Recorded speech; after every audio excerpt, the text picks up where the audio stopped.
el plan de trabajo que yo tenía pensado para hoy era una breve presentación, una exposición de mi parte, compartiendo resultados de 3 investigaciones del equipo que dirijo, el GISIOLEM, y después tenía pensado que pudiéramos en conjunto conversar sobre qué podrían aportar estos estudios, los que justamente quiero presentar, para la formación docente. Nos vamos entonces con la presentación. A ver, ahí está. Yo quisiera saber, bueno, vamos a saltear esto porque no nos da el tiempo. O sea, yo tenía pensado preguntarles a ustedes si eran de nivel secundario, si eran de universidad, de qué área curricular. Como saben, un docente o un expositor no solo tiene algo para comunicar, sino que tiene un destinatario. Entonces yo quería conocerlos mínimamente para saber a quién me estoy dirigiendo y qué puedo enfatizar o qué quizás puede interesar más. Lamentablemente no nos va a dar el tiempo y esto lo salteamos. Y pido disculpas, porque voy a poder ajustar menos mi presentación a quienes están presentes. Voy a presentar el GISIOLEM. El GISIOLEM es el grupo que yo coordino. El nombre GISIOLEM es la abreviatura de este nombre tan largo, ¿sí?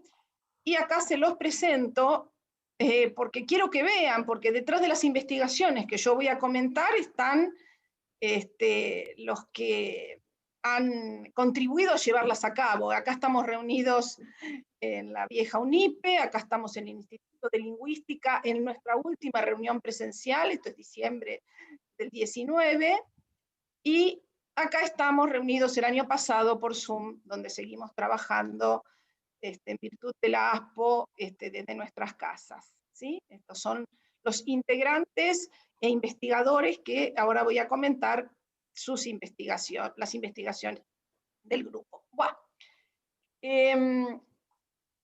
nuestro equipo, que tiene más de una década de existencia, viene investigando acerca de cómo la lectura y la escritura se incluyen en distintos espacios curriculares, tanto del nivel superior, de Instituto de Formación Docente, universidad, como de la escuela secundaria. ¿Y qué quiere decir? ¿De qué manera leer y escribir se incluyen justamente en, no sé, biología, historia, etcétera? Y bueno, ¿con qué propósitos se plantean? ¿Sí?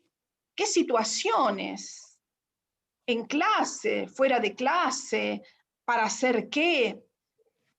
¿Qué roles tienen los alumnos y el docente en esas situaciones donde se involucra la lectura y la escritura? ¿Y en qué tiempos? Estas son variables didácticas, diríamos, relevantes, ¿no? Vamos a tratar de ver ahora en lo que presente cómo se juega esto. Nuestro programa de investigación ha abordado esta problemática con distintas aproximaciones metodológicas, ¿sí? Y acá están listados, pero hoy solo nos vamos a ocupar de la observación de clases, ¿sí? Vamos a trabajar, vamos justamente a presentar resultados que corresponden a la observación de clases. Bueno, esto es nuestra página. Si ustedes googlean GISIOLEM, solamente con googlearlo van a llegar a un sitio de internet, que justamente acá tengo una captura de pantalla, y que si les interesara, ¿sí? Tiene mucha información, todos estos son links, si les interesara, van a poder lograr, esperen, ¿se ve esto o no? Porque acá pongo justamente, estoy en presentación, cambié la... Sí, se ve la página de GISIOLEM. Perfecto, muy bien. Entonces, justamente porque tenía alguna animación, por eso, está bien. Entonces, Sí, se ve la animación, unos círculos bárbaro. rojos. Sí, perfecto. Sí. Pongo esto por si a alguien le interesa, incluso nos ha quedado menos tiempo, y acá van a poder llegar a las publicaciones, ¿sí? En estos links, a las publicaciones de los integrantes de nuestro equipo. Y vamos a empezar con una de las investigaciones, que es parte de la investigación que yo dirigí y que fue presentada en el 2016 por Natalia Rosli en su tesis doctoral. Ella investigó en una escuela secundaria 3 asignaturas, que son estas, ¿sí?, en un 5º año, y realizó observaciones de clases y bastante intensivas durante 7 meses, o sea, en un total de 39 clases. Ubico un poquito, fue en una escuela,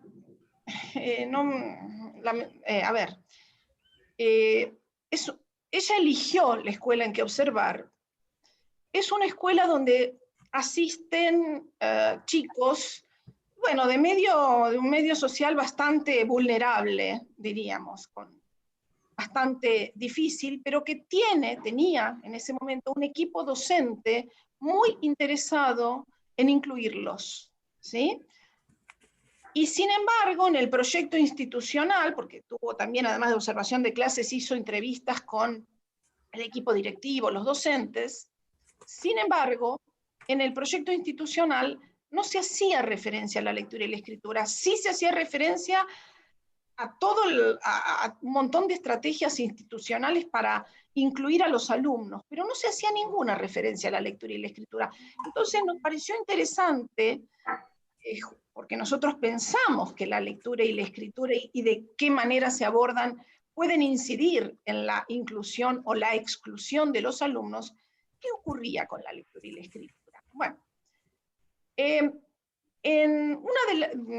estas asignaturas de 5º año, ella observó 39 clases, y de las 39 clases, en 37 había trabajo relacionado con la lectura y la escritura. ¿Sí? Ahora, ¿en qué consistía? Porque justamente hicimos toda una categorización de lo que se observó.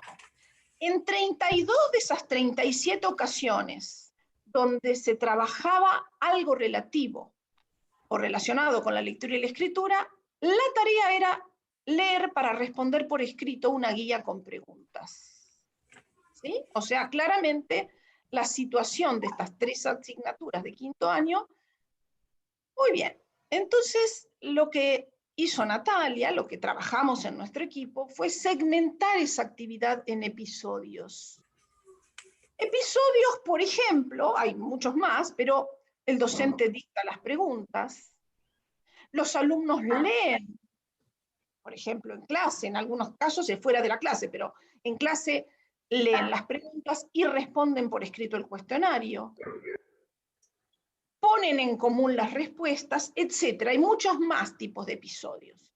Pero ahora, ¿sí?, vamos a ver que Natalia observó y después cotejó los textos fuente con las producciones de los alumnos, y en una importante proporción de situaciones, ¿qué hacían los alumnos? Localizaban en el texto, ¿sí?, las partes de la información que correspondían con cómo estaba formulada la pregunta, y hacían no un copia y pegue exacto, sino que cambiaban alguna palabra, pero mantenían básicamente lo que decía el texto. O sea que la estrategia usada por los alumnos ya está descrita en la bibliografía, es localizar y transcribir información. Ahora, eso es lo que hacen los alumnos, pero a nosotros nos interesa, sobre todo, poner la mirada en lo que hacemos los docentes. Entonces, vamos a ver ahora, vamos a centrarnos, qué ocurría en las puestas en común y cómo planteaban esas puestas en común los profesores. ¿Sí? Esto es lo que vamos a ver ahora. Entonces, en las puestas en común, ¿sí?, identificamos 2 formas, 2 clases, 2 categorías en que los docentes podían organizarlas. Una la llamamos avalar respuestas y pasar a otro asunto, y la otra, retomar las respuestas para seguir elaborando sobre el tema. Las primeras, las de avalar respuestas para pasar a otro asunto, ¿sí?, son las más frecuentes. De los 34 ciclos, ¿sí?, en donde hubo puestas en común. Perdón, ¿alguien tiene el micrófono abierto? Bueno, de los 34 ciclos de puestas en común, en 26 lo que hizo el docente fue avalar las respuestas y pasar a la siguiente pregunta. Justamente, ahora vamos a ver un ejemplo, una transcripción de la clase. Es la tercera clase que observó Natalia de legislación fiscal, en donde la profesora propone poner en común las respuestas a una guía de lectura sobre el tema paraísos fiscales. Y una de las alumnas lee en voz alta la segunda pregunta y luego su respuesta. La pregunta es, ¿qué es tributar? La respuesta que ella lee, que es prácticamente tomada del texto, dice, tributar es pagar los impuestos al Estado o determinados lugares. Otra alumna dice, yo puse pagar impuestos nada más. Y la profesora dice, pagar impuestos está bien, y eso da pie a que la alumna continúe con el cuestionario. Fíjense que yo acá puse 3 recuadros, porque son justamente 3 ciclos de este episodio de puestas en común, ¿no? Que tienen la misma estructura. Lee la consigna, luego lee su respuesta. ¿De qué otra manera se denominan los paraísos fiscales? Es la pregunta. La respuesta que lee es paraísos fiscales se suelen denominar a los países de baja tributación y como países o territorios de tributación privilegiada. La docente avala esa respuesta, dice bien, ¿están de acuerdo? Nadie contesta, al ratito, a los 4 segundos Dayana contesta sí, y ya se pone a leer, ¿sí?, la siguiente pregunta. ¿Cuáles son las modalidades básicas de los paraísos fiscales? Modalidades básicas, entre ellos, los paraísos clásicos, los que ofrecen ventajas fiscales a personas que ejercen sus actividades en el extranjero, bueno, etcétera. Está bien, y así continúa la puesta en común, donde los alumnos leen la pregunta, sus respuestas básicamente que son de localización y transcripción de lo que dice el texto, y la docente avala y pasa a la siguiente. Bien, ¿cómo es la estructura? ¿Sí? El alumno lee, el docente valida. ¿Qué pasa con los tiempos? Y bueno, se avanza en muy poco tiempo con un cuestionario completo, o sea, el tiempo rinde mucho en esta modalidad. Ahora, ¿qué es lo que se logra? Se logra que esté resuelta la guía de preguntas. Pero sin embargo, pareciera que acá lo que se está priorizando es justamente eso, que quede resuelta la guía de preguntas, o sea, se está priorizando el aspecto productivo de la actividad, que quede un producto. Pareciera como que el fin último es la producción de estas respuestas. Ahora, ¿es ese el fin último de incluir un cuestionario? ¿Es el único fin último posible? Veamos que en esta modalidad de avalar respuestas y pasar a otro asunto, lo que queda en segundo plano es qué entendieron los alumnos, porque si hay una estrategia de localización y transcripción, ¿sí?, no se puede saber, ¿sí?, si entendieron o no. Quizás simplemente hicieron la mecánica de localizar y transcribir. Veamos el otro tipo de situaciones de puestas en común muy minoritario, o sea, mucho menos frecuente. De los 34 ciclos de puestas en común, solo 8, ¿sí?, 26 eran de los anteriores. En este caso, vamos a ver en el material de observación que ahora muestro, es que el docente percibe que no se entendió el tema. Si bien los alumnos localizaron y transcribieron, pero se da cuenta de que transcribieron algo que parece no dar muestras de entender, a pesar de que tienen las respuestas escritas. O sea, no se conforma con que esté resuelta la pregunta. Considera que el tema es central, ahora lo vamos a ver. Y en la medida en que no está entendido, decide permanecer en ese tema, sin avanzar en la siguiente pregunta. Vamos a ver que con una pregunta van a estar muchos minutos. Y a la vez van a ver que se abstiene de dar ella la respuesta correcta o de validar lo que los alumnos han escrito. Y vamos a ver también que lo que hace es reformular la propia pregunta que estaba en el cuestionario. Probablemente se da cuenta que la pregunta era poco central o poco entendida. Vamos a ver. Esta es una clase de geografía económica. Nuevamente propone hacer una puesta en común. Hay alguien que tiene micrófono abierto. Hay algo que tengo un problema porque el Zoom me tapa la diapositiva. Vamos a ver si yo lo puedo leer. Bueno, Diana, que es la misma alumna, lee la pregunta. ¿Qué importancia tuvo el proteccionismo para el capitalismo según Stiglitz? ¿Sí? Porque les dieron a leer un texto, no de un libro de texto, sino entiendo yo que era un texto de tipo periodístico. La docente dice, dale, que lea. Diana lee, ¿no?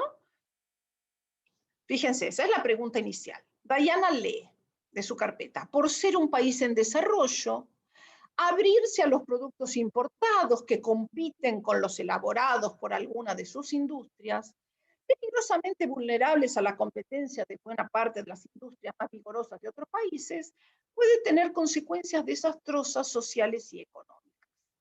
Fíjense que ella transcribió una porción del texto, pero que probablemente, miren lo que dice la docente, no dice sino, dice, a ver, todos tienen parecido.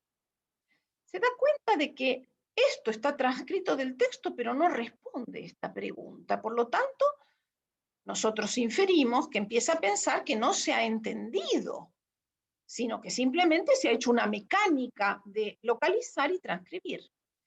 Y entonces lo que hace es devolver al resto para ver si se puede generar alguna confrontación. Otra alumna dice, Fabiana, niega con la cabeza y le dice, a ver, Fabiana, ¿qué tenés vos? Fabiana lee de su hoja. Y Fabiana copió otra parte o transcribió otra parte del texto que dice el proteccionismo generalizado a menudo no ha funcionado en los países que lo aplicaron, pero tampoco lo ha hecho una rápida liberalización comercial. O sea, es otra respuesta, probablemente también muy similar a como está en el texto original, pero que no responde a la pregunta del cuestionario. La docente, esto que yo acá pongo entre corchetes es que hay más intervenciones, ¿sí? Evalúa que esto no se entendió y que este tema del proteccionismo es un tema central, que no puede avanzar a la siguiente pregunta si no se entiende qué es el proteccionismo. Entonces, lo que ella hace es reformular, redefinir la consigna. Fíjense, de la pregunta inicial, ella hace ahora otra pregunta. Vamos a tratar de ver qué quiere decir entonces esto del proteccionismo. Estamos hablando en términos económicos. Escribe en la pizarra proteccionismo y después también escribe libre cambio. ¿Qué va a decir el proteccionismo? A ver, y empieza a generar una discusión en torno ya no a la respuesta al cuestionario, sino a estas nuevas preguntas. Diana interviene. ¿De protección viene? La docente. Proteger. Estamos hablando de economía. Escribe en el pizarrón economía. ¿Qué es lo que en economía yo debería proteger? O sea, ¿qué querrá decir con esto, lo que vos dijiste, con lo que ella preguntó? Y acá empieza a dar un ejemplo. Fíjense acá, nuevamente, empieza a hacer más preguntas y empieza con un ejemplo. Pongamos, fíjense, pongamos implica, imagínense esta situación. Pongamos un país. Yo voy a aplicar una política proteccionista. Si quieren, voy a proteger. ¿Qué es lo que voy a proteger? Dayana, el país. Denise, perdón, el comercio.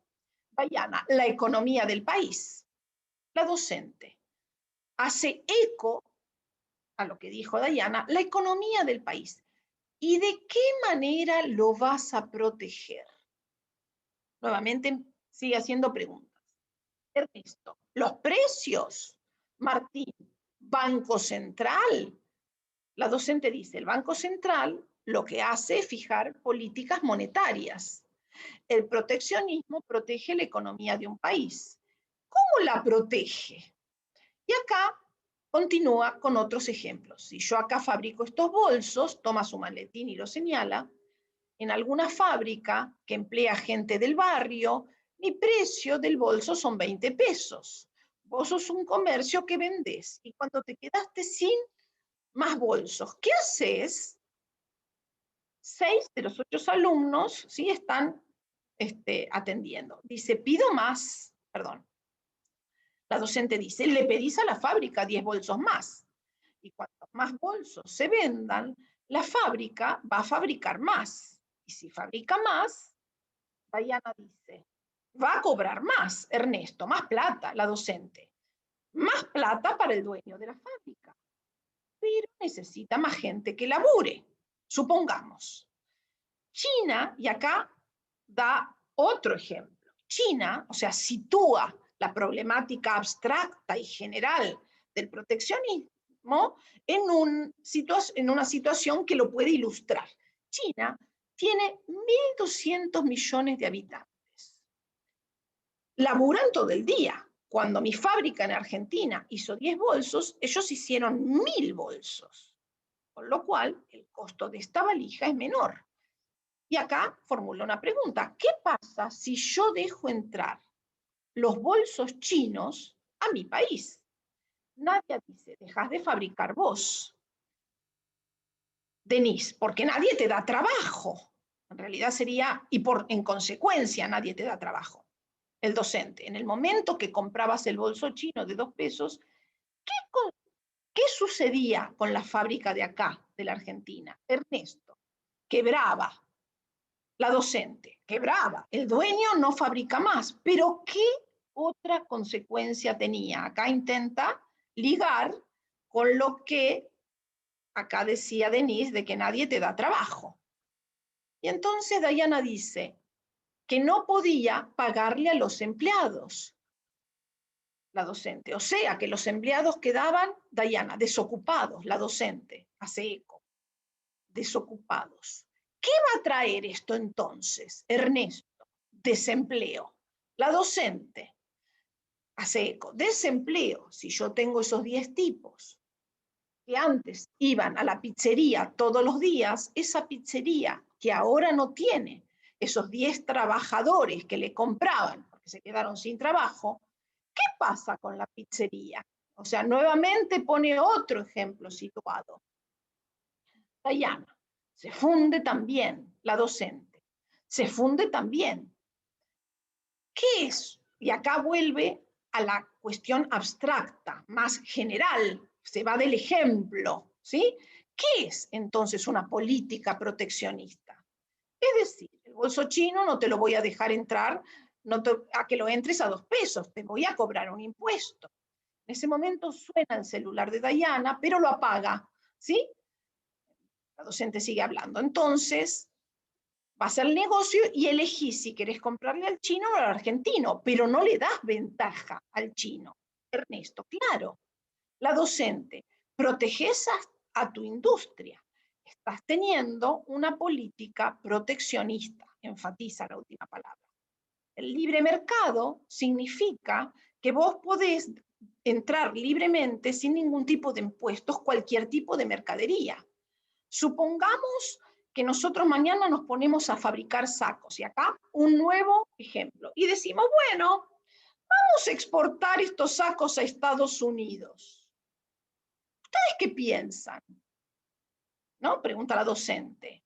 Que Estados Unidos nos dice, y Denise dice, te saca cagando, o sea, no acepta que nosotros le exportemos sacos. La docente dice, No podemos entrar tan alegremente a poder vender las cosas a países como Estados Unidos.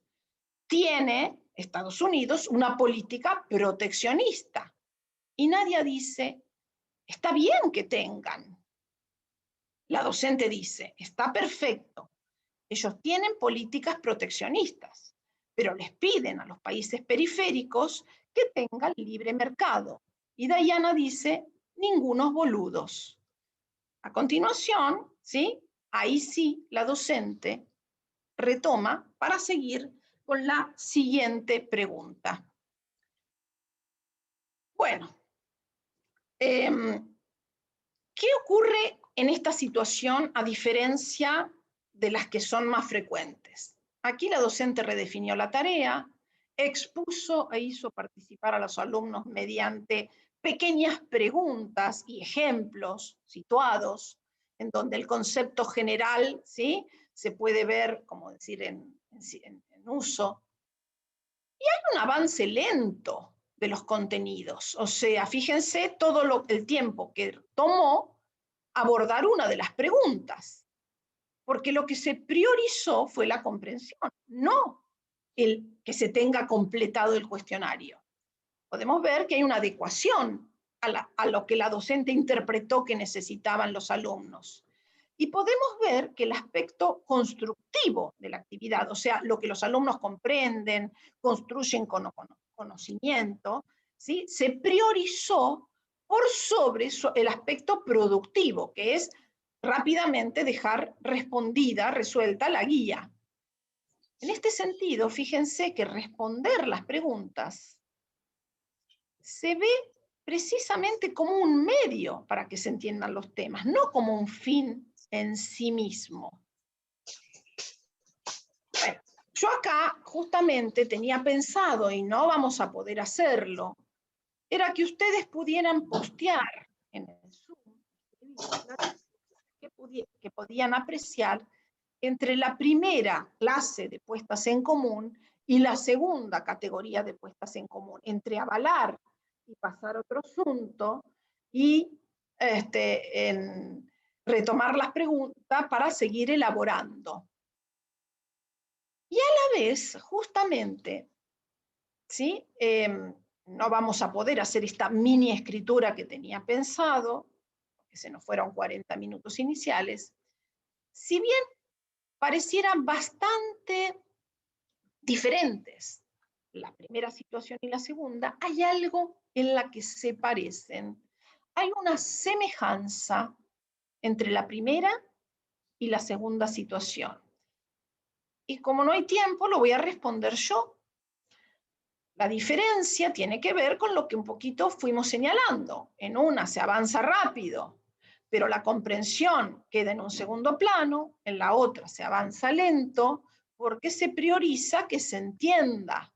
Por lo tanto, no el hecho de que quede respondido en la carpeta no es el objetivo, sino que es un medio. Ahora, ¿qué es? Piensen, aunque no lo puedan escribir por falta de tiempo, pero piénsenlo.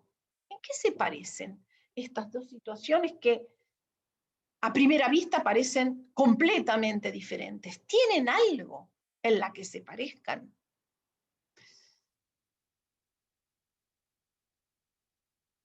Doy 5 minutos, no, 5 minutos no, doy 1 minuto, cada uno lo piensa, si quiere lo escribe para sí mismo, aunque yo no pueda recoger. ¿En qué se parece la primera y la segunda situación?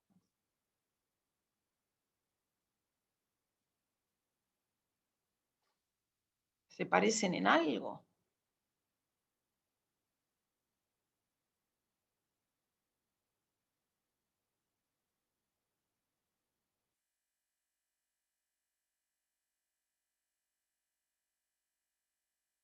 ¿Alguien quiere postear? ¿Se anima?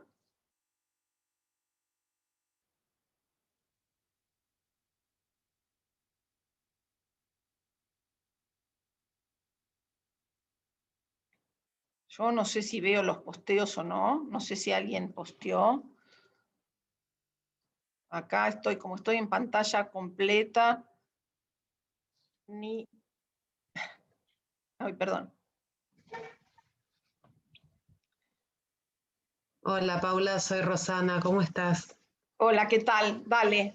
Bien. No, estaba pensando en esto de tratar de reponer qué es la pregunta que nos estás preguntando, que nos estás haciendo.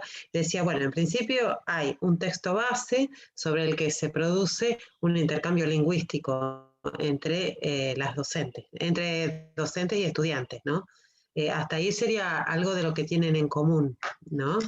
Ahora, después la intención, ahí en la intención, me parece que es lo que vos señalabas entre la actividad productiva que señala Pastre y la otra actividad constructiva, me parece que es la de la segunda, Esa sería la diferencia. Claro.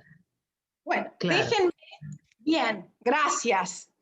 Yo lamento no poder abrir más al diálogo. Y entonces voy a retomar yo. Hay otra semejanza. No solo diríamos, en la forma, sino en algo de lo que ocurre. Y la otra semejanza es que en ninguna de las dos situaciones, a ver, estamos de acuerdo, o por lo menos desde la mirada de nuestro equipo de investigación, la segunda situación... Paula, hay mucha gente escribiendo en el chat. Si habilitas el chat... ¿Por qué yo no tengo? Es que como estoy en proyección, eso, a ver, ¿qué hago? Claro, por ahí si dejas de compartir y te habilitas el chat, voy a vas a dejar poder... de compartir Sí. y entonces voy a ver el chat. Sí. A ver, ¿No sabes a qué Claro. hora abre la santería ahí en San Roque? Porque tengo que buscar la... Claro que hay alguien con el micrófono abierto. Ahora me fui con casa y no la tengo para ir a buscarla. bueno, voy a ver el chat, estoy leyendo el chat. El que tenga micrófono abierto, por favor, ciérrelo. A ver, estoy leyendo el chat. Genial, a ver. A ver...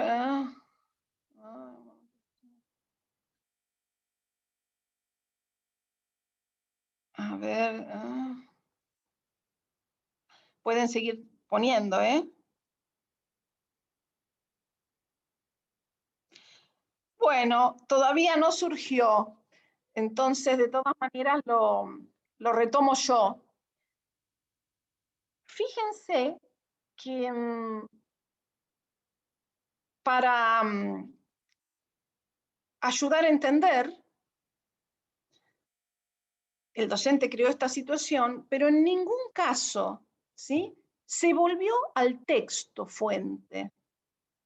Es como que el texto fuente, que no sé si explicaba, la verdad, ahora no lo tengo presente, pero es probable que sí explicara en qué consistía el proteccionismo, no se volvió al texto fuente para ver si podía aportar a lo que se trataba de entender.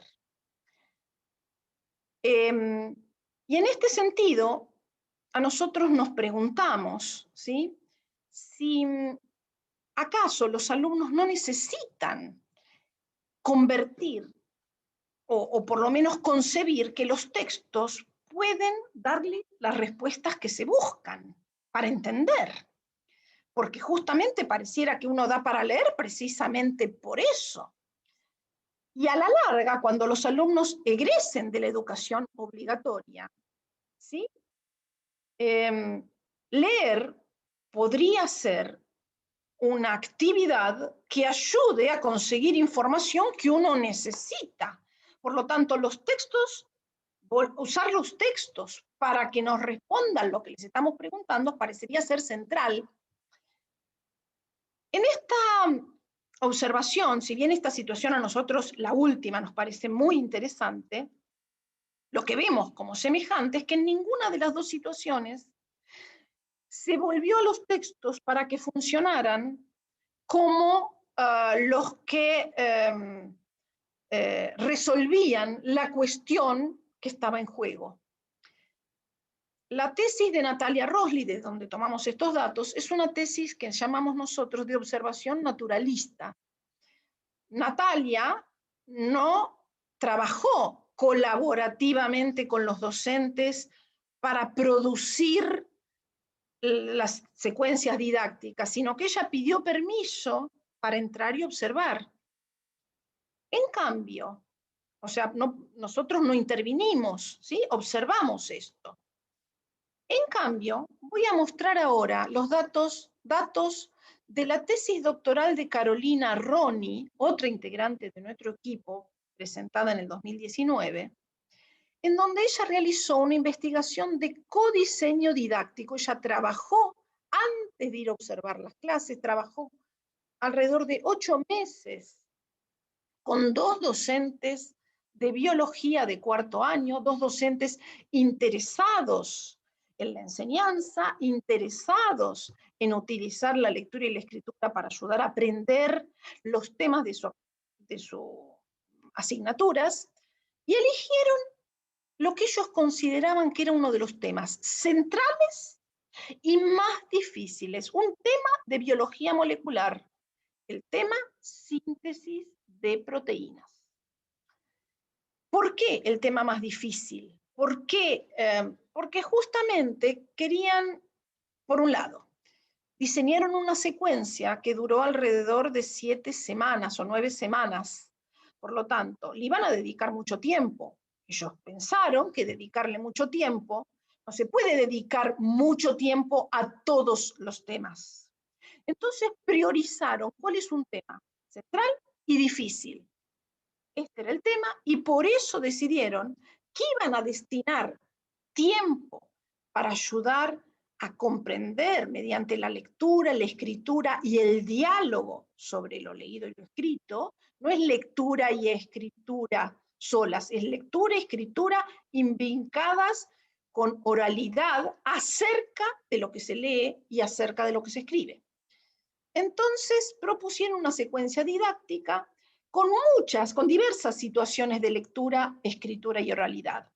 Utilizaron un prospecto médico, no me da el tiempo para detallar, pero está en las publicaciones que libremente pueden, ustedes si les interesara, podrían acceder si entran al sitio de internet, googleando Giziolem, ponen Carolina Ronny y van a ver, buscando allí en nivel secundario, van a encontrar las publicaciones. Entonces, acá nos vamos a centrar en una situación que implica ver una animación de YouTube. ¿Qué quiere decir una animación? En biología molecular es muy habitual, no solo en la escuela secundaria, sino en la universidad, utilizar gráficos y animaciones, o sea, gráficos en movimiento para ver los procesos moleculares, donde viene una molécula, se junta con otra, etc. Y se les pidió a los alumnos que, después de la animación, escribieran los epígrafes, o sea, como una nota, debajo de cada captura de pantalla de esa animación. Bueno, vamos a ver, fíjense, esta es una captura de una de las, diríamos, pantallas de la animación, y estos son distintos, estos acá hay varios, pero fueron por separado, lo que escribieron parejas de alumnos, ¿sí?, acerca de qué veían allí. ¿Cómo escribieron esto? Y porque estuvieron primero viendo la animación, discutiendo en conjunto la animación, explicando. Los profesores, los 2 profesores con los que trabajó Carolina, siempre decían, bueno, vayan a leer para poder escribir estos epígrafes, pero los alumnos escribían estos epígrafes con lo que ellos habían entendido de las explicaciones que oralmente fue dando el docente a medida que vieron estas animaciones. Acá hay una captura de animaciones en movimiento. O sea que escribieron sin ir a leer al dossier bibliográfico que estaba previsto, porque consideraron que que entendían lo que ocurría en cada captura de pantalla con lo que se había estado explicando oralmente. Como los 2 profesores se reunían con Carolina, la que recogió estos datos, cada semana, ¿sí? Bueno, empezó a surgir que respondían, escribían sin ir a leer, pero que eran respuestas como, bastante precarias, que se necesitaba que leyeran, que no alcanzaba con lo que el docente había estado explicando en clase. Y no había caso, volvían a proponer escribir el epígrafe para otra de la, diríamos, de la captura de la animación, y volvía a ocurrir lo mismo. Y esto ocurrió 3 veces, hasta que, justamente, como venían trabajando en el equipo de docente investigadora, de los dos docentes y la investigadora, bueno, pero ¿qué hacemos para que puedan ir a leer? Vamos a ver ahora qué hizo en la 4ª vez en que se intentó que fueran a leer al texto. ¿Qué hizo la docente que ayudó a que se pudiera acudir al texto para leerlo y luego escribir los epígrafes? Y acá justamente tenemos la transcripción de clase. A ver, a mí tengo la pantalla, esperen un momento, voy a dejar de... Y voy a poner, déjenme ver una cosa, voy a poner... ¿Qué pasó acá? A ver. Un momento, ¿eh? Uy. Voy a poner... No. Ahí está. A ver si puedo. Voy a compartir la pantalla. Ahí está. Bueno. Ah, no, me tapa. Hay algo que me tapa. A ver. Y no puedo. No. Un minuto. Estoy con problemas que no sé bien cómo correrla porque bueno, vamos a ver si puedo. Fíjense. Yo recuadro lo que las intervenciones de la docente, ¿sí?, que hacen, que terminan, o sea, que insiste para que se vaya a leer. Veamos. Este es el minuto 33 de la secuencia. Están poniendo, fíjense, esta situación también es de puesta en común de un cuestionario acerca de justamente de lo que había que hacer, y entonces la profesora dice, a ver, Marcos dice, perdón, no es una puesta en común de un cuestionario, es justamente se le había dado a leer y era la discusión sobre lo que habían tenido que leer. Y la profesora dice, a ver, Marcos dice, lo dijo antes,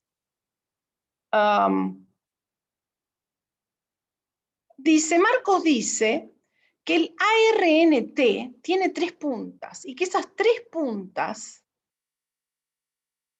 son los tripletes, o sea, los codones. Y ella no dice ni sí ni no, no valida, sino que devuelve el problema a los alumnos. Les pregunta, ¿están todos de acuerdo? Alejandro, ¿cuál sería el anticodón? La profesora no responde. Nuevamente devuelve la pregunta. ¿Cuál sería el anticodón? Hay murmullos. Jonathan, que es un chico que había participado poco, casi inaudible, dice, el anticodón está en la parte inferior de la RNT y señala la ilustración, ¿sí?, del dossier y contradice lo que había dicho inicialmente Marcos. Entonces la profesora aprovecha esta contradicción para sostener el problema y dice, él, Marcos, señaló en la ilustración del dossier que las 3 puntas de la RNT, perdón, señaló las 3 puntas de la RNT, y acá Jonathan está indicando que en realidad forman el anticodón. A ver, ¿qué parte? Acá es, fíjense, señala que hay un desacuerdo. Y acá es central esta intervención, que la va a tener que sostener, no alcanza con una vez. ¿Qué parte del texto les ayuda a determinar cuál es el codón o triplete? Juan no le hace caso, no va a ninguna parte del texto, sigue tratando de resolver la situación sin leer. Dice, ¿no son estos 3 sueltos? O sea, se centra en la ilustración. Y la profesora, fíjense, sostiene para que los alumnos puedan acudir al texto, para que sea el texto quien pueda desempatar o resolver o dirimir el desacuerdo que hay entre Marcos y entre Jonathan. Y dice, son estos tres puntos de acá abajo. ¿Ven que dice UGA? Esos son los tres nucleótidos, son el anticodón. ¿Y dónde estaría el triplete o el codón? ¿Está en el RNT? A ver, vuelvan a leer, busquen dónde es que están los codones. Fíjense que acá se saltean, porque no, yo acá salteo, están numerados los turnos de habla, del 79 voy a pasar al 96, o sea, hay una interacción que está señalada por estos corchetes con 3 puntos, y la profesora nuevamente insiste, busquen, en el texto se refiere, encuentren dónde está el anticodón en los codones, lo tienen en el libro, porque los alumnos en estos turnos de habla que yo me salteé, sí, volvieron a intentar dirimir la cuestión oralmente, con lo que les parecía, con lo que sabían. La profesora insiste, lo tienen en el libro, vayan a buscar esa parte, pero no en la ilustración, en el texto, chicos. El texto es el que te ayuda a entender la imagen. A ver, ¿dónde dice? Busquen. Después acá salté otros turnos de habla, y Natalia, ARNM, señala la palabra en el texto del dossier, o sea, fue a leer. La profesora le dice, a ver, lee la parte esa. Natalia lee. El mensaje que tiene la ARNM mensajero, o sea, está leyendo, se va decodificando de a 3 nucleótidos por vez. Cada una de estas unidades de la secuencia de ribonucleótidos se denomina triplete o codones. O sea, encontró en el texto lo que se estaba discutiendo y que no había habido acuerdo entre Marcos y Jonathan. Encontró que el texto da respuesta a una pregunta que el grupo estuvo tratando de responder inicialmente sin leer. Entonces la profesora dice, ¿dónde están los codones o tripletes? En el ARN mensajero, retoma lo que acaba de leer Natalia, que dice el texto. Entonces, el ARN de transferencia tiene los anticodones, que son complementarios con los codones de ARN mensajero. ¿Sí? Y después, unos turnos de habla más tarde, dice, bien, vayan subrayando porque les va a servir esa parte para escribir los epígrafes. Miren mi texto, les muestra ella su fotocopia, que tiene como marcas, subrayados, anotaciones. Tiene un montón de anotaciones. Bueno. Entonces, fíjense qué ocurrió en esta observación de esta clase de biología. La docente no validó.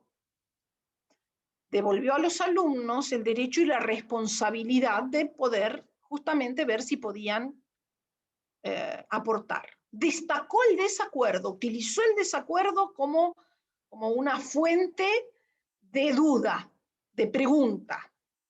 Propuso que sea el texto el que definiera.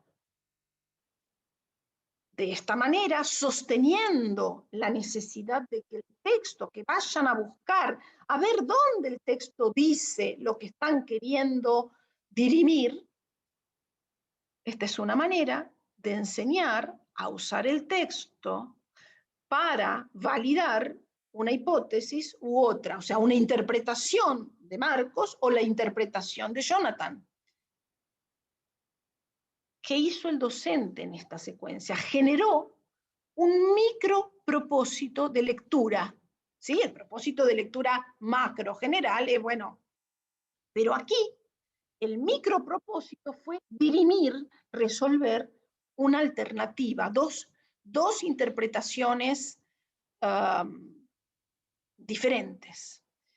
Y en este sentido, ¿sí? Ayudó a que leer se volviera necesario, porque si ella hubiera respondido, hubiera resuelto la controversia, leer dejaba de ser necesario. Justamente es lo que había ocurrido con lo epígrafe en las 3 situaciones previas que yo dije que los alumnos no fueron a leer al dossier para escribir los epígrafes, porque los alumnos creyeron poder responder con lo que habían entendido de las discusiones orales. Aquí la discusión oral no permitió resolver esa duda, fueron a leer. Y después entonces la docente volvió a solicitar la lectura y miren cómo fueron los epígrafes. Fíjense, para la siguiente, otra animación, los epígrafes fueron no solo más extensos, ¿sí?, sino que contuvieron información, no como copia y pegue, no como localización y transcripción, sino justamente porque hicimos un cotejo, ¿sí?, los alumnos pudieron entender con mayor profundidad porque pudieron darle sentido a la lectura, pudieron ver que la lectura les ayudaba en algo que la oralidad los dejaba fuera. Bueno, esta era la situación que en este momento yo quería compartir con ustedes. Si a alguno le interesa, les comento. Todas, o sea, estas tres situaciones están publicadas junto con otras, ¿sí? De acceso libre, que pueden justamente encontrar en nuestro sitio, ¿sí?, en el sitio web del GISIOLEM. Y vamos a ver, yo tenía pensado una tercera situación, pero no la vamos a hacer. Tenía pensado una tercera situación en educación superior, en una clase de historia. Solamente voy a mencionarla por si quieren ustedes ir a leer, ¿sí?, la publicación correspondiente. Yo iba a compartir con ustedes otro estudio observacional en un profesorado de historia, en un primer año, que es parte de la tesis doctoral de Manuela Cartolari, que también fue realizada en el GISIOLEM con mi dirección, en donde lo que se muestra, ¿sí?, y recomiendo ir a leer, ahora puedo decir exactamente en cuál de los textos, cómo la docente organizó en clase la necesidad no solo de leer bibliografía, sino de poner en relación dos clases de textos que en historia es fundamental y que están subrayados con distinto color. Fuentes documentales históricas, o sea, material empírico del que usan los historiadores, testimonios, registros civiles, epístolas, partidas de nacimiento, etc. Y la bibliografía historiográfica. Vamos a saltear todo esto y ahora les voy a decir, a ver, sobre esto pueden leer acá, a ver en cuál de estos textos está. Bueno, en este, si buscan el texto, dos variantes de la alfabetización académica cuando se entrelazan la lectura y la escritura en las materias. Y en este, bueno, este está en inglés y también hay otro, acá no tengo la portada. Bueno, si buscan dos variantes de la alfabetización académica, y si no, hay otro, a ver si puedo entrar. Bueno, si no, buscan Manuela Cartolari y Paula Carlino y también van a encontrar alguna publicación sobre esto. Vamos a saltear todo esto, porque si no, no nos queda, bueno, no, vamos a saltear todo esto. Bueno, vamos a pasar a la conclusión. La conclusión, en principio, es ¿qué aporta si los alumnos leen, escriben y hablan sobre lo que leyeron y escribieron acerca de los temas de la asignatura en la que se incluye la lectura y la escritura? O sea, no es leer literatura, salvo que la clase sea de literatura, ¿no? Es leer los textos de biología, es leer los textos de historia, es leer los textos de legislación fiscal, ¿sí? Es leer para aprender. ¿Qué aporta, ¿sí?, esa lectura, esa escritura? Bueno, leer, en principio, podemos pensar, aporta acceder a un conocimiento más denso, más detallado, más preciso, que si solamente me quedo con la explicación de un docente. Justamente, leer implica ir a las fuentes de donde los docentes nos hemos formado. Y nosotros nos formamos yendo a leer, porque a través de la lectura accedemos a información, como digo, más compleja que solamente lo que podemos escuchar. ¿Qué aporta escribir? Y, entre otras cosas, aporta darnos cuenta de qué entendemos y qué no entendemos, y aporta al docente darse cuenta de qué entienden y qué no entienden los alumnos.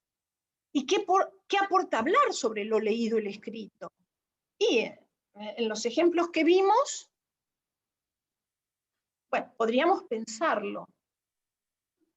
Y la otra pregunta que quisiera que respondamos es, ¿qué diferencia hace leer, escribir y hablar sobre lo leído y lo escrito si lo comparo con solo escuchar la clase del profesor?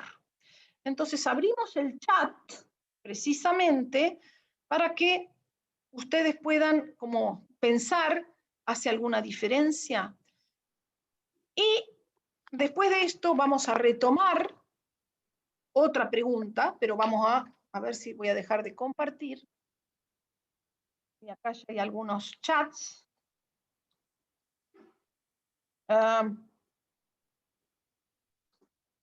Déjenme leer.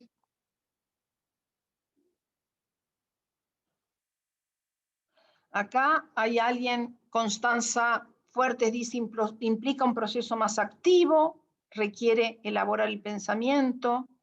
Gladys dice la construcción del aprendizaje de los estudiantes. A ver.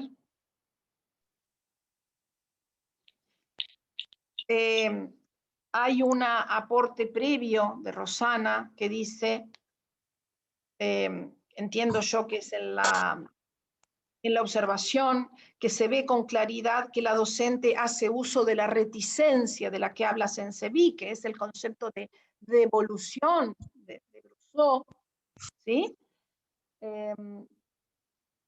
Acá dice, bueno, pero para que esto ocurra, dice Gladys, hay que crear las condiciones, y crear las condiciones es responsabilidad del docente. Rocío dice, actividad intelectual que integra lo nuevo con los saberes previos. Mariana dice, con solo escuchar una clase no basta para una comprensión profunda. Ajá, o sea, por lo visto, estas respuestas acordarían que si los alumnos leen, escriben y tienen ocasión no solo de responder el cuestionario, ¿no? Porque responder el cuestionario no puede decir, bueno, leen y escriben, sino después, bueno, abrir eso que se leyó y se escribió, ¿sí? Que no quede como el producto resuelto. Acá dicen construir un aporte propio, fusionar lo conocido con lo nuevo, nuevas lecturas, escuchar no implica internalizar, o sea, no está garantizado que alguien internalice por escuchar, no implica preguntarse, reflexionar, elaborar, producir. Por lo visto, pareciera que si yo entrelazo, si yo integro lectura, escritura y diálogo sobre lo leído y lo escrito, estoy creando condiciones para que los alumnos puedan relacionar lo que saben con lo que entienden, con lo que proponen los textos, con lo que propone otro compañero, con lo que aporta el docente. O sea, que es la lectura, la escritura y el hablar sobre lo leído y lo escrito, ¿sí? Ayudan a que los alumnos cognitivamente trabajen más. O sea que la interacción, porque finalmente la lectura, la escritura y el diálogo, yo enfatizo, no es solo leer y escribir, es para qué estoy leyendo y escribiendo. Si leer y escribir es un fin en sí mismo, o si leer y escribir son medios para ayudar a entender. Y la única manera de que yo los trabaje como medios y no como fines en sí mismos es después dedicando tiempo de clase a volver sobre lo leído y lo escrito. Y vuelvo a través de la oralidad. Entonces, si yo logro entrelazar lectura, escritura y oralidad, ¿sí? estoy dando un lugar más activo a los alumnos, estoy favoreciendo la interacción. ¿Entre qué? ¿Interacción entre qué? Entre ellos y los textos, entre ellos y los compañeros, entre ellos y lo que aporta el docente.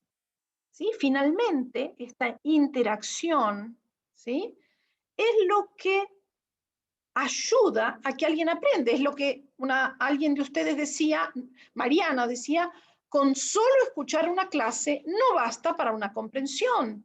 Se necesita interactuar cognitivamente. La lectura, la escritura y el diálogo sobre lo leído y lo escrito, ¿sí?, que ayudan a crear un medio en términos de medio, en principio, didáctico, ¿sí? Ayudan a construir un medio para que haya esta interacción, para que los alumnos no solo ocupen el rol. ¿Se acuerdan que al principio hablábamos de que qué es lo que miramos en las situaciones observadas? Decíamos que miramos cómo se incluye la lectura y la escritura y el diálogo. Y decíamos que mirábamos qué tiempo se les da, lo que Sensevi llama la cronogénesis. Miramos qué situaciones se crean, qué medios se crean, lo que Sensevi llama, ¿sí?, la mesogénesis, o sea, qué se les hace hacer. Miramos también qué roles se les da a los alumnos, lo que Sensevi llama la topogénesis. ¿Qué roles? Fíjense, en el ejemplo que vimos de la síntesis de proteína, la docente sostuvo la necesidad de que los alumnos, ¿sí?, aportaran como lectores, que fueran a buscar, ¿sí?, la información al texto, no solo que aportaran como lo que les parecía, lo que habían entendido, lo que creían, ¿no? Entonces, fíjense, en la situación también de síntesis de proteína, la docente se corrió del rol de validador, se corrió del rol, en otros momentos sí lo ejerce, ¿eh? A ver, acá hay que ver una secuencia a lo largo del tiempo, pero en esa situación los alumnos eran los que tenían que argumentar su postura en función de lo que el texto les ayudaba como razonamiento, como, diríamos, para validar lo que se estaba discutiendo.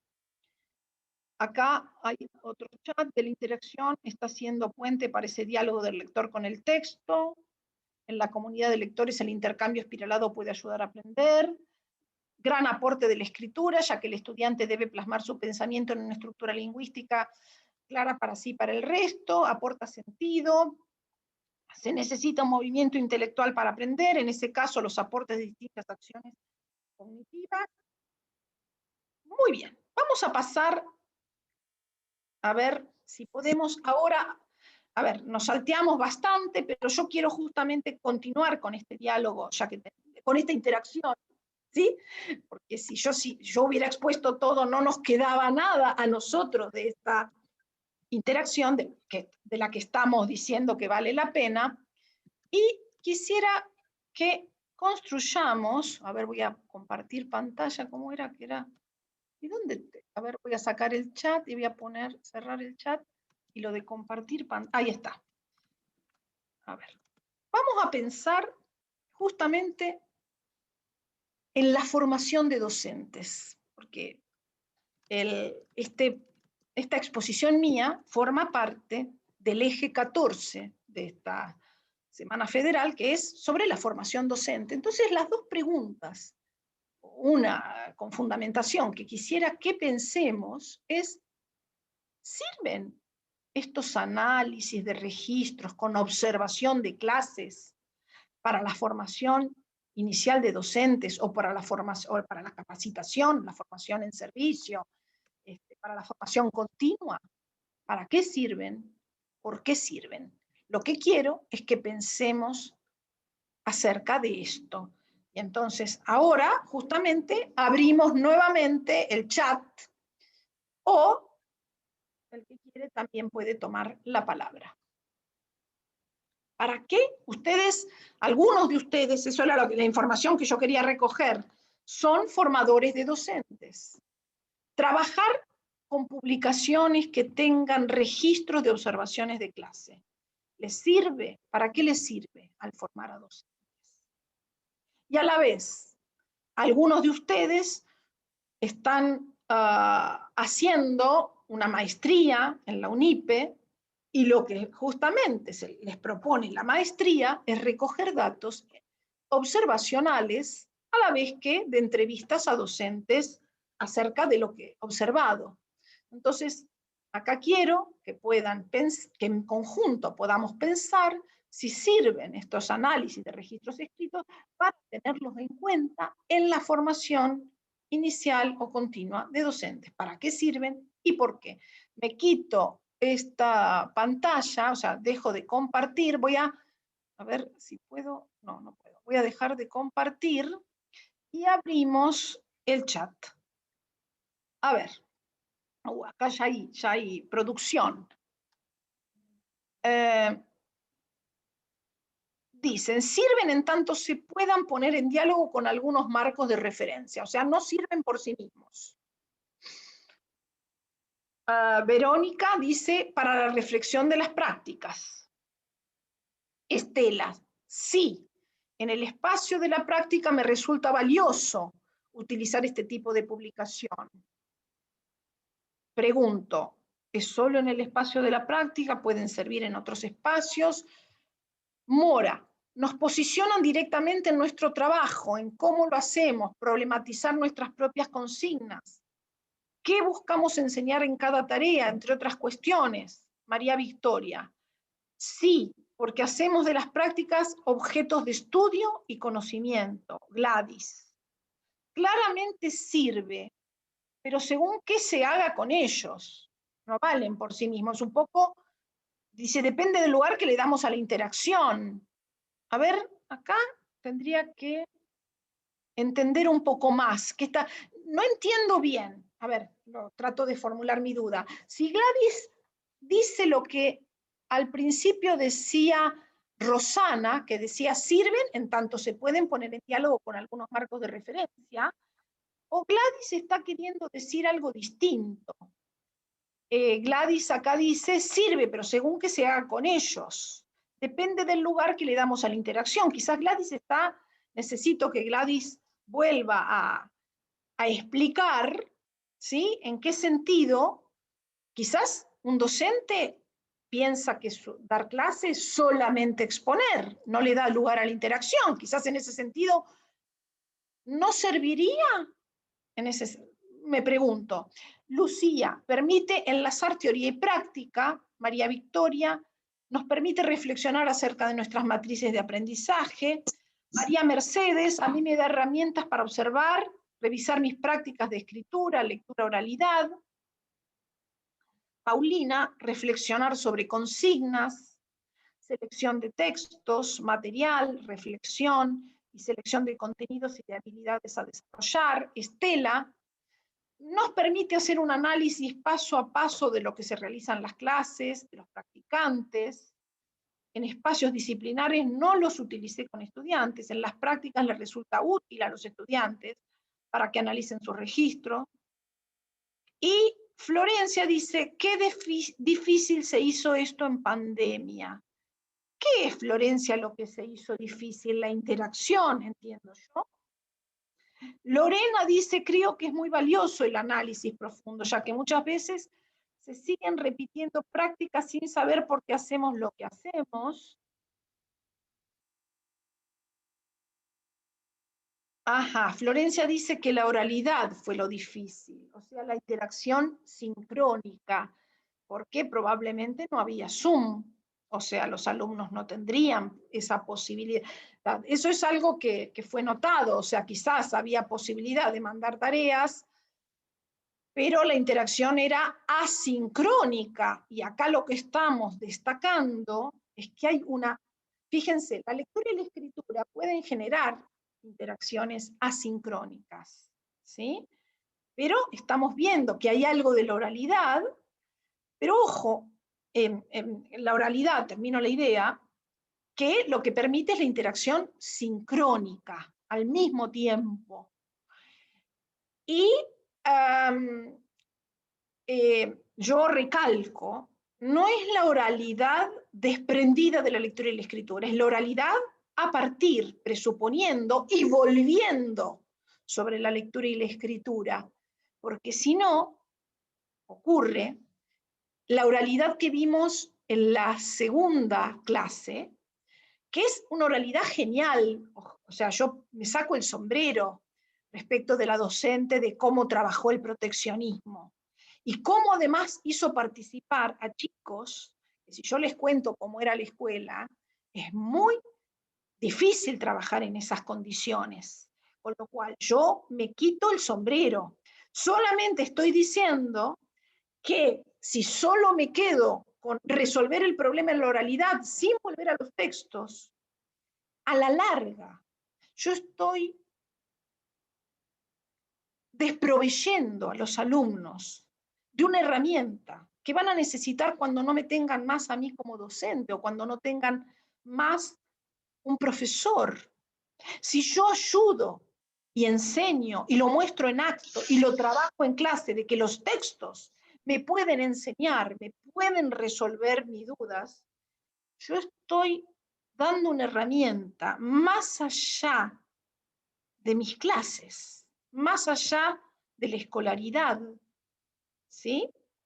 O sea, que lo que digo es que la oralidad es muy importante, genera este intercambio sincrónico, pero resalto que la oralidad, ¿sí? Para que no queden cosas como desconexas, tiene que volver a referirse a la lectura y la escritura. Porque si no, yo mandé leer o mandé escribir y después resuelvo el problema sin eso anterior. Que en un sentido es bueno, porque la docente a partir de lo que en la segunda, o sea, en la clase del proteccionismo, a la docente le sirvió que los alumnos leyeran y escribieran para darse cuenta que estaban haciendo justamente una transcripción a partir de localizar en el texto sin entender un concepto central, o sea, le sirvió mucho a la docente, ¿sí? Lo que yo estoy diciendo es que a la vez uno tiene que pensar, y no lo puede hacer siempre en todas las clases, en todas las situaciones, pero la lectura y la escritura no solo son un punto de partida, sino también un punto sobre el que se conviene volver. Porque si no, yo estoy, aunque no quiera, implícitamente estoy diciendo, lean y escriban, pero finalmente vamos a resolver el problema de entender oralmente. Y yo no quiero transmitir eso. La oralidad es una herramienta que estamos diciendo que es invaluable, ¿sí? Esta interacción sincrónica. Pero si yo ayudo a alguien a que pueda apropiarse de que la lectura y la escritura también ayudan a comprender, ¿sí? Yo le estoy dotando de herramientas perdurables que van a necesitar cuando no sean más alumnos. Entonces, a veces las clases se olvidan de que dimos para leer y escribir. Acá hay varios chats. A ver. Perdona, vamos a leerlo. La oralidad fue lo difícil, bueno, hasta ahí habíamos llegado. Gladys dice, tiene que haber una interacción entre formador y formadores, y los marcos conceptuales, problematizar, poner en tensión, reflexionar pedagógicamente sobre las acciones. Si hay no todos, aún en encuentros sincrónicas fue difícil, desnaturalizar prácticas históricas en el aula, articular las tres, reflexionar pedagógicamente sobre lo escrito en tanto producciones de las estudiantes y textos de referencia, producciones en tanto registros de las estudiantes, poner en relación lectura, escritura y realidad como espacio de reflexión pedagógica de la lectura y la escritura. Hay alguien que se retira, todavía nos quedan unos minutos. Excelente la forma, que hay una valoración, sí, es una docente, realmente yo por eso digo, excelente la forma de contextualizar paraísos fiscales, todo el tiempo en la palestra, por eso puse un vínculo diferente con el objeto que contiene la información, sí, sin duda.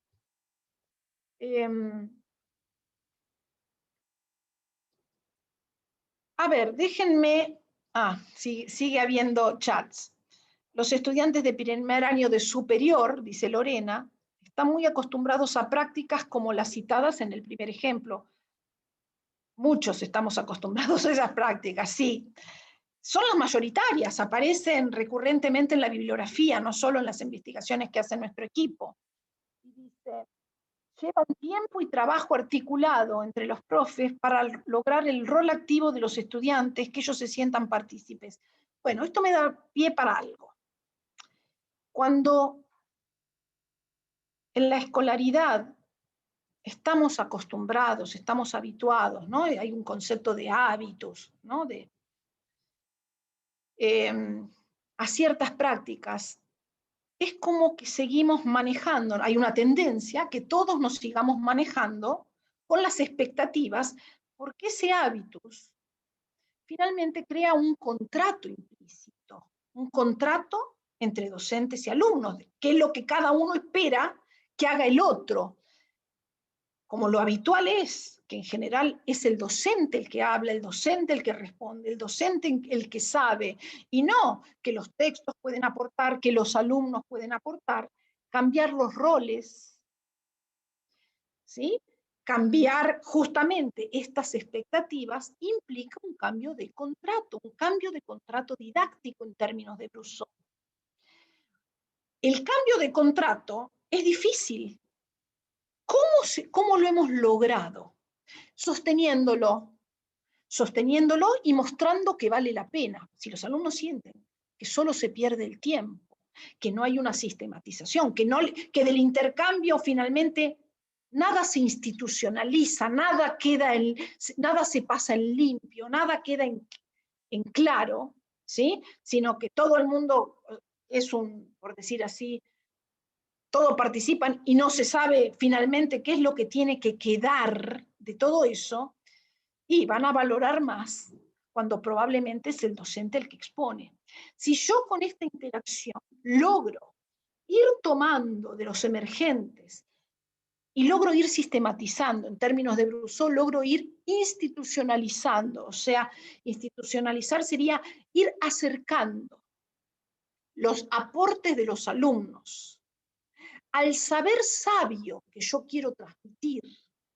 O sea, sí, mi materia tiene ciertos conceptos que yo quiero que queden en claro, ¿sí? Necesito la interacción, porque si yo los expongo de entrada, porque finalmente exponer de entrada es como institucionalizar sin que haya emergido nada. Es una institucionalización. A veces los docentes, como estamos además apurados, hacemos institucionalizaciones prematuras. Eso es algo que en otra de las investigaciones hemos observado, ¿sí? Es como que pasamos en limpio sin que se haya problematizado, sin que hayamos devuelto el problema a los alumnos. Bueno, entonces, a ver, acá siguen aportando. Los estudiantes, a ver, vienen al nivel terciario con mucho, déjenme leer en voz baja.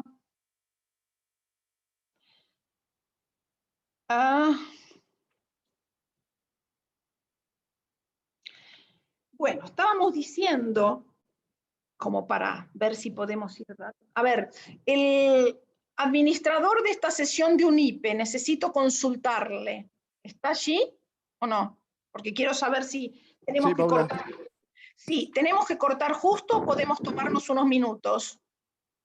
No, podemos tomarnos unos minutos. Todavía no me avisó y creo que una vez que me avise que el tiempo se acaba, lo puedo llegar a extender. Todavía, así que Ajá. sigamos A ver, y yo te voy avisando.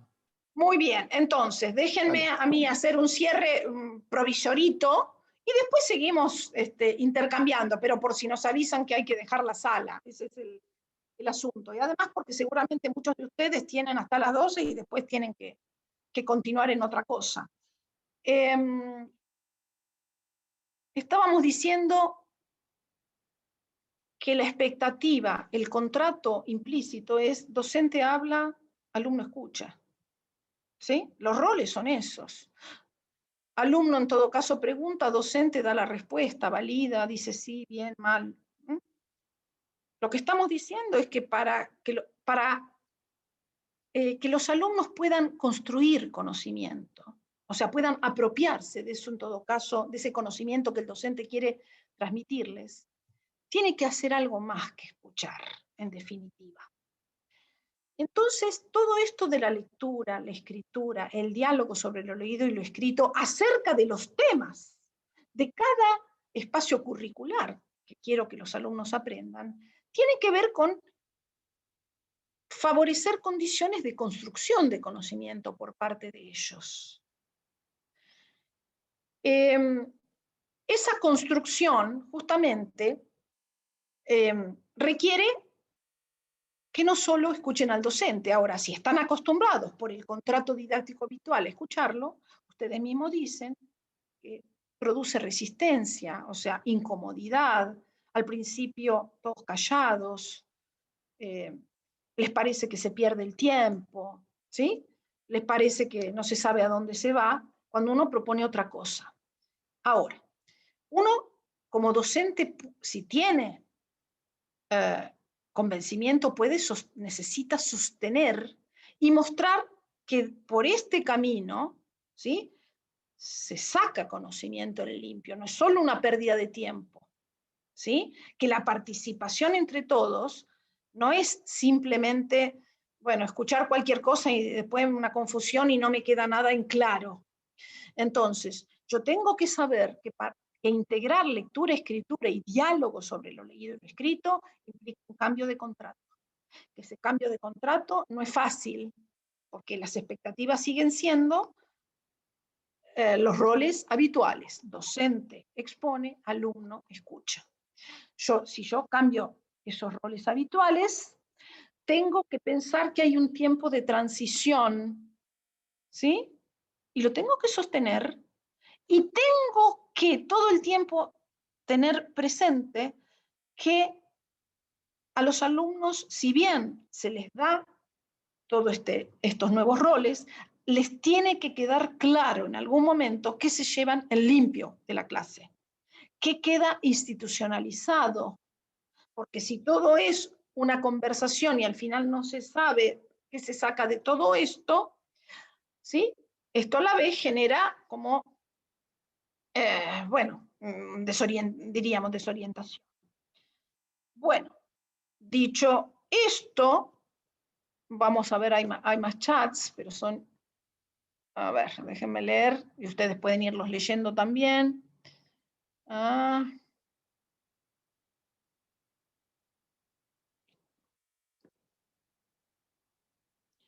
Acá dicen, el gran desafío es la transformación institucional. Si estas propuestas son asistemáticas, no tiene gran relevancia el cambio del contrato didáctico. A ver, María Mercedes, esto es lo que me han dicho 1000 veces. De nada sirve que yo cambie si todo el resto sigue igual. Y yo voy a responder, pienso que sí sirve. Primero, me sirve a mí como docente. Yo, como docente, me siento más digna, más a gusto, me siento que estoy ayudando a aprender en mejores condiciones, que si simplemente todo el tiempo, bueno, expongo. Entonces, sirve por lo menos para mí, y lo hace mucho más entretenido, porque lo hace, a ver, entretenido, pero a la vez lo hace más incierto. Porque abrir la clase a la participación de los alumnos es una clase menos controlada que la que uno tiene si sigue su propio guión. Entonces yo también tengo que aprender a tolerar esa incertidumbre, algunos nos puede dar al principio cierta inseguridad, ¿sí? Si yo comando toda la clase, bueno, no me entero de cómo les está llegando a los alumnos, pero me puede llegar a quedar redondita. Si yo, en cambio, abro, y bueno, se me pueden ir los tiempos para un lado, incluso yo después de la clase puedo decir, uy, hoy al final, a ver, dedicamos un montón de tiempo y yo no pasé limpio nada. O sea, yo también me puedo ver de que hay algo que me cuesta, no es, para el docente nos cuesta, sin embargo, es mucho más entretenido, por lo tanto. Para el docente pienso que vale la pena. Ahora, pensemos para los alumnos. A los alumnos, si tienen todas las clases con contratos habituales, o tienen todas las clases menos una con contrato no habitual, para ellos es lo mismo.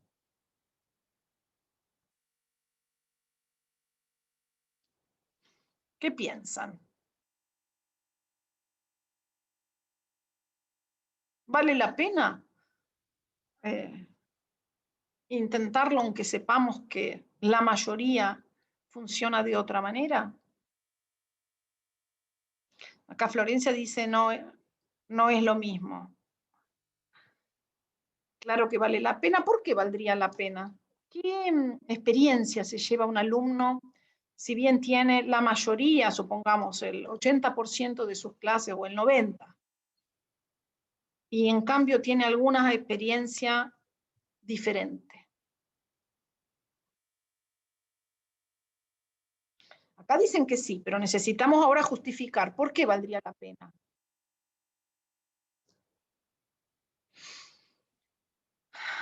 Acá dice alguien se siente cuestionado, tiene una experiencia, aprender a reflexionar, aprenden que hay otras posibilidades. Dice, aprenden su vínculo con el texto, con el portador de la información, pueden hacerse preguntas sobre las otras clases, se llevan herramientas que eventualmente podrían utilizar en otros contextos. Siempre vale la pena, dice, generarles incertidumbre, romper las estructuras. Claro que vale la pena, conocen otra dinámica, pueden luego animarse a participar en otros espacios, los pueden utilizar. O sea, a ver, si vamos a esperar que cambie institucionalmente, vamos a esperar sentados. Hace 20 años que venimos proponiendo esto. Ahora, nosotros también somos parte de la institución. Entonces, si en la institución los alumnos empiezan a tener experiencias de participación, de interacción, ¿sí?, distintas, también empieza a circular que hay un profesor que, ¿sí?, y el colega también empieza a escuchar en los pasillos, ¿sí? Entonces, quiero decir, a ver, esto en realidad es una apuesta. Yo pienso que si esperamos a que la institución cambie, o sea, la institución desde arriba no cambia. Nosotros podemos cambiar, intentarlo en nuestro espacio, y pienso que vale la pena para nosotros y para los alumnos por los motivos que ustedes mismos están diciendo. Ahí siguen habiendo chats. A ver, abren su... Uy, hay un montón de chats. A ver. Voy a leerlos.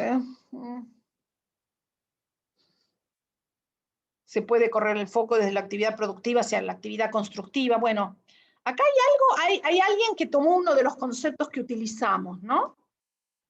Que pienso que vale como concepto, no lo habíamos resaltado, pero es esto de que vimos en las dos primeras situaciones, la del cuestionario completo como fin en sí mismo, en donde lo que se prioriza es la actividad productiva, el producto, o la segunda clase, donde se demora más la docente, en donde lo que se prioriza es que los alumnos entiendan el aspecto constructivo de la actividad. Este par de conceptos, justamente, que hemos tomado de Pastré, nos parece interesante. Entonces acá Rosana rescata eso. Después dice, todos tenemos, María del Carmen dice, todos tenemos en nuestras trayectorias docentes que nos ayudaron a reflexionar, si bien no fueron enfoques institucionales, vale la pena la experiencia por su posibilidad, dice Florencia, de reconocerlo como un derecho y reclamar en otras clases. Podemos ir cambiándolos, dice María Ángeles. Gladys, si la institución son las personas, para que cambie lo institucional es necesario que las personas se hagan cargo. Es el compromiso con la práctica. Mora dice, vale la pena, tenemos que pensar que vamos a recibir otros alumnos, en el sentido de las consecuencias de la pandemia. Acá trae otro tema, diríamos, ¿cómo vienen los alumnos? ¿Sí? En estas circunstancias. A ver, lo que ustedes están comentando, pienso que podríamos resumirlo, es que un poco, a ver, entre el aporte de un docente individual y la decisión institucional, probablemente haya una dialéctica. A ver, no todo, a ver, incluso si la institución viniera y de arriba bajaran la instrucción de que debemos hacer tal cosa, no sería eso, porque justo, o sea, incluso nos parecería una imposición. Entonces yo pienso que hay como una dialéctica, o sea, entre los procesos que circulan, diríamos, desde instancias superiores, como propuestas, como bajadas, como etcétera, y lo que los docentes también podemos hacer y que de alguna manera demandar, proponer, ¿sí?, para que se considere institucionalmente. Bueno, en esto es un poco el optimismo que yo tengo, en el sentido que a la vez mi optimismo se justifica en lo que yo decía al principio. Es una apuesta de que en algún momento quizás se puede, las experiencias de los alumnos puedan, no sé, aumentar en frecuencia las de este tipo, ¿no? No sé si van a ser mayoritarias, pero puedan tener más experiencia. Ahora, si yo como docente, yo la paso mejor, ¿sí? Si trato, o sea, también es algo que es no solo por nuestros alumnos, es por mí como docente. Si yo creo en algo y yo lo hago, y bueno, está bien, me someto a la incertidumbre, me someto a que no sé si me va a salir tan redondito como si yo doy una conferencia en cada clase, ¿no? Vengo con el PowerPoint, le pongo, parece todo claro, redondito. Yo en cambio abro la clase y a veces se me fueron los tiempos, no trabajé lo que tenía pensado, me demoré en otra cosa, y después me veo y digo, uy, aparte, empecé 1000 frases, yo ahora estoy viendo, como las clases quedaron grabadas en Zoom, estoy viendo que empiezo un montón de frases y las dejo por el camino. O sea, lo que son mis explicaciones son, bueno, a ver, ¿qué entendieron los alumnos? Me doy cuenta de que sin el PowerPoint la cosa se complica, pero lo vuelve más interesante. Lo vuelve más interesante si tengo una mirada investigativa, finalmente, si tengo una mirada reflexiva, si pienso que lo que yo hago, de lo que yo hago y incluso de mis propias equivocaciones, entre comillas, puedo aprender. Acá siguen los chats, y siguen. A ver, si la institución son las personas para que cambie la institución, bueno, ya que hemos leído, compromiso con la práctica. A ver, ¿qué dice? Es por mí como docente. Yo pienso que lo hago por mí como docente. O sea, claro, también pienso en los alumnos, pero no lo cambio. O sea, no puedo, es por mí como docente. Esta interacción con los estudiantes también nos va aportando las dificultades que aparecen en cuanto a la lectura, la escritura y oralidad. Exactamente, que los alumnos participen es lo que nos da, y esto vamos a destacarlo, vamos a institucionalizarlo, esto que acaba de decir Lorena, ¿sí?, que los alumnos participen, ya sea en lo que nosotros leemos de lo que escriben o su participación oral. Nos da información sobre qué están entendiendo, pero nos dan información si como docentes nos manejamos con cierta concepción y no con otra. Si nosotros como docentes nos manejamos con la concepción de que se aprende por recepción, de que los alumnos entienden lo que dice el texto, o entienden lo que yo expliqué en clase, si pensamos que hay una especie de espejo entre lo que es la enseñanza y lo que es el aprendizaje, ¿sí? Que el aprendizaje refleja la enseñanza.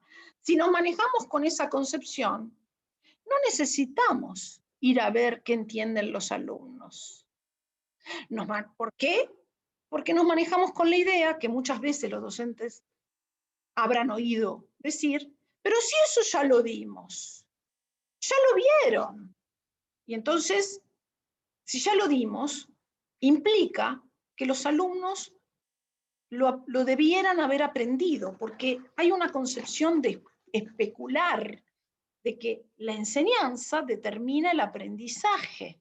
No hay una concepción de sujeto como que tiene sus estructuras cognitivas, que tiene sus saberes que filtran, deforman, permiten volver observable algo de lo que yo les explico, algo de lo que los textos dicen, pero también esos saberes de los alumnos hacen inobservable para ellos, hacen que no puedan percatarse, que no puedan integrar, que no puedan entender algo de lo que yo les explico o algo de lo que dicen los textos.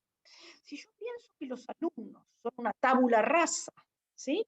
En donde el saber de los textos o el saber que yo como docente expongo se imprime en ellos como si fueran una tablilla de cera en donde yo, o una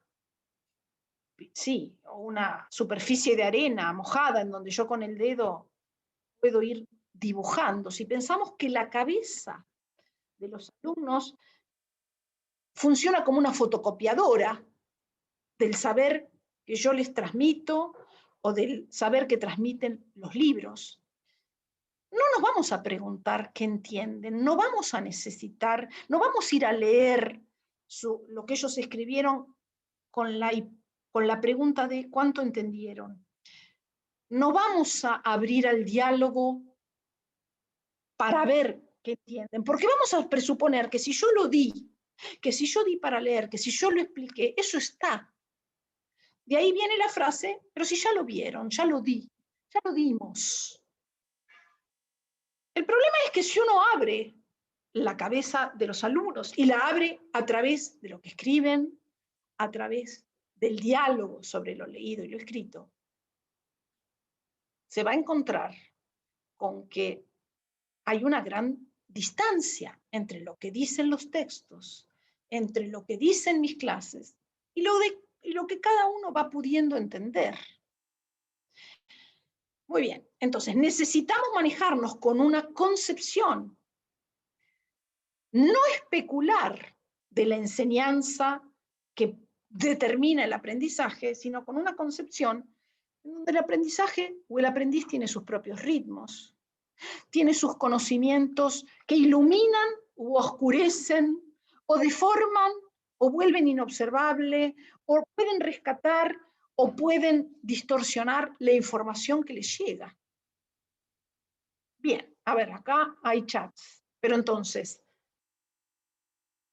volviendo a decir, las clases participativas, al docente le sirven, como decían ustedes en un chat anterior, para darnos cuenta de qué piensan los alumnos, de qué entienden los alumnos, de si necesito, si hay temas centrales, que aunque ya los di, si no se entendieron, y tendré que volver a pensar cómo los trabajo. A ver, ¿qué más dicen?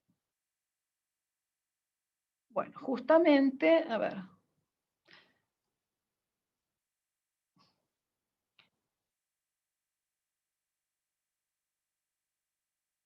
Acá hay dos.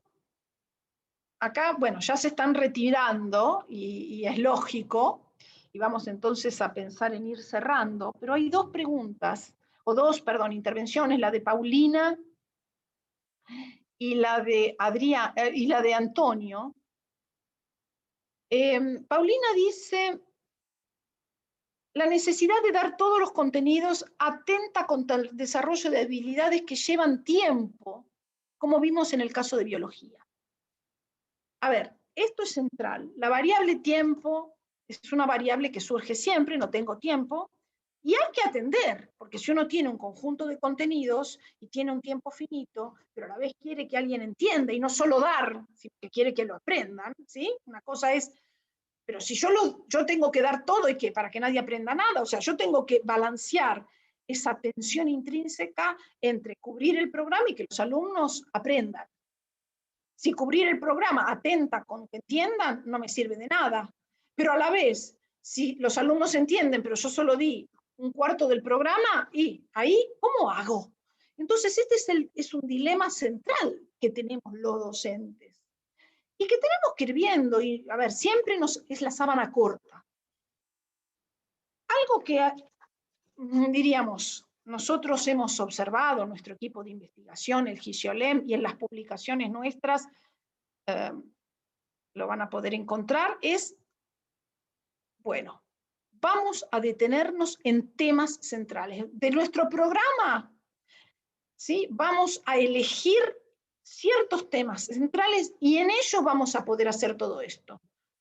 Hay otros temas que quedarán un poquito más por arriba, pero la experiencia de los alumnos, que no solo son receptores, sino que son partícipes, tienen que poder tenerla a lo largo del curso con relación a ciertos temas centrales de nuestro programa. Y con eso yo voy a extenderme más que con otros, no voy a dar parejo, ¿sí? Esa es una cosa. Y la otra cosa que decía Antonio, dice, ¿serán algunas asignaturas más propicias que otras para este tipo de prácticas? Y bueno, acá creo que esto hay que responderlo con los profesores de todas las asignaturas. Yo les puedo contar cuál es mi experiencia, pero, a ver, en matemática no van a tener para responder un cuestionario, pero si nosotros tenemos observaciones de clase en universidad de métodos numéricos, esa es una publicación que a los que les interese pueden leerla en nuestro sitio de GISIOLEM, que corresponde a la tesis de Guillermo Cordero, ¿sí? Busquen ahí en universidad la publicación de Guillermo Cordero, que es en métodos numéricos, y la lectura y la escritura se pueden integrar con otros fines, no la respuesta a cuestionarios, ¿sí? O sea, a ver, si fuera nuestro equipo, el GISIOLEM, plantea que, esperen, antes de que se vayan todos, voy a decir algo. Esto va a quedar grabado. Vamos a ver si subimos esta grabación al Facebook que tenemos en el GISIOLEM. ¿Sí? Si ustedes en Facebook ponen GISIOLEM, vamos a ver si subimos al Facebook la información de dónde va a quedar alojado el video, sí, la grabación de diríamos, de esta actividad de hoy. Solo para retomar, nosotros como equipo apostamos a probar y a registrar y a observar y a investigar qué pasa cuando integro la lectura y la escritura junto con el profesor de la disciplina y para los fines que el profesor de la disciplina determine. No es que yo le voy a decir, profesor de matemática, mirá, tenés que hacerlo así. Vamos a trabajar en colaboración.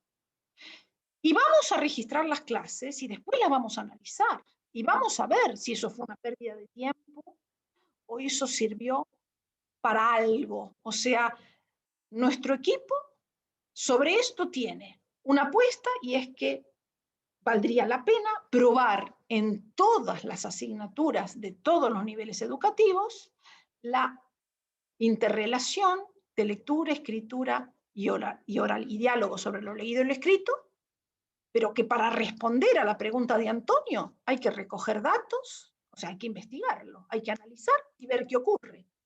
Y ese es nuestro programa de investigación, eso es lo que nosotros estamos haciendo. Antes de responder, no podemos decir qué ocurre en economía, no lo hemos probado. Sabemos que hay otros que sí lo han probado y justamente podemos aprender de sus publicaciones. Nuestra apuesta es que vale la pena probarlo, que tenemos que generar investigación sobre eso, y la investigación no es solo a través de entrevistas.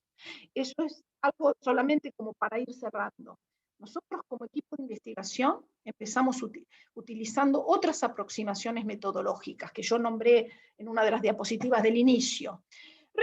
Análisis de los textos que escriben los alumnos, entrevistas, encuestas. En un momento nos dimos cuenta que una cosa es que lo que los docentes pueden decir que hacen, expresar que hacen, y otra cosa es lo que ocurre. Y para ver lo que ocurre, tenemos que observar clases, registrarlas sistemáticamente y tratar justamente de entender qué es lo que está ocurriendo en la clase. La investigación observacional es muy laboriosa. Es mucho más laboriosa que hacer encuestas, es mucho más laboriosa que solo hacer entrevistas, ¿sí? No quiere decir que no sirvan ni las entrevistas ni las encuestas, pero que la observación de clases es un núcleo para nosotros ineludible. Y lo que entonces les proponemos es, ¿sí?, a ustedes, para responder esta pregunta, involúcrense e investiguen. Ahora con el Zoom hasta pueden investigar en sus propias clases, si es que logran generar una clase, si sus alumnos tienen recursos y acceso por Zoom, porque justamente sabemos que no todos en las casas tenemos posibilidad de tener una conexión de internet, crédito suficiente, etcétera, etcétera, etcétera. Bueno, dicho esto, vamos a cerrar. Acá dicen si pueden disponer del PowerPoint. Bueno, lo vamos a subir al Facebook, ¿sí? Entonces, Google en el Facebook, pongan Gisiolem y vamos a subir el PowerPoint. Y yo voy a pedir a los organizadores también que me den el listado de correos electrónicos de ustedes, por si, no sé, porque acá había más inscritos, como esto empezó 40 minutos más tarde, al final fuimos menos. No sé si alguien se quedó por el camino, no sé si tienen ustedes colegas, bueno, que se desanimaron, que no había conexión al principio. Entonces, vamos a compartir el PowerPoint, vamos a compartir el video. Acá dicen, si yo no puedo responder si queda en YouTube, vamos justamente a preguntar en UNIPE si esta conferencia, si esta actividad queda grabada se va a subir a YouTube o dónde se va a subir. Vamos a difundir. Por el momento lo que les propongo es que lo que vamos a difundir va a ser a través del Facebook del Gisiolem, porque yo no tengo los correos electrónicos de ustedes. Si los tuviera, bueno, podría dirigirme por correo, pero si no, lo que les sugiero es que en el Facebook pongan Gisiolem y van a llegar a nuestro grupo y allí vamos a mandarle información sobre la actividad de hoy. Bueno, yo agradezco a todos, lamento este inicio tardío, nosotros estuvimos 15 minutos antes y no pudimos conectarnos, supongo que ustedes también. Bueno, aprovechamos lo que se pudo y ojalá nos volvamos a encontrar en otra ocasión. Así que les agradezco y espero que les haya aportado, bueno, la actividad que compartimos hoy. Si tienen algo para decir, por supuesto, y si no, acá algunos valoran. Supongo que si se quedaron hasta el final, no se embolaron con la actividad. Era complejo porque yo tenía que mostrar mucho dato. Imagínense, por Zoom, todo ese dato analizado. Yo no sé si ustedes veían. Bueno, parece que algo aportó, así que, bueno, me alegro de haber compartido. Yo me quedé sin saber quiénes son ustedes, porque algunos los conozco, porque son alumnos, pero hay muchos que no conozco. Los que no conozco, ahora, nada, por curiosidad, ¿de dónde son? Porque yo había pedido que en la inscripción me hicieran llegar de qué nivel educativo son, qué asignatura imparten, o sea, si trabajan en secundario, si trabajan en superior, en qué área curricular, de qué provincia. Imagínense que para que uno pueda interaccionar con los alumnos, yo algo tengo que saber de ellos. Esto fue a ciegas, hoy fue un encuentro a ciegas. Yo había, incluso como no me mandaban, había previsto tiempos para preguntarles. Acá algunos me están diciendo, ¿no? De dónde son. Bueno, uy, de Formosa. Bueno, fíjense, pandemia mediante, que esperemos que llegue la vacuna, que termine, etcétera. Uy, pero acá, ¿qué hay? Antonio es de La Paz, de Bolivia. Miren, tenemos un compañero que está participando desde Bolivia. Hola, Antonio. Fíjense, solamente para decir, la pandemia, por supuesto, es una porquería.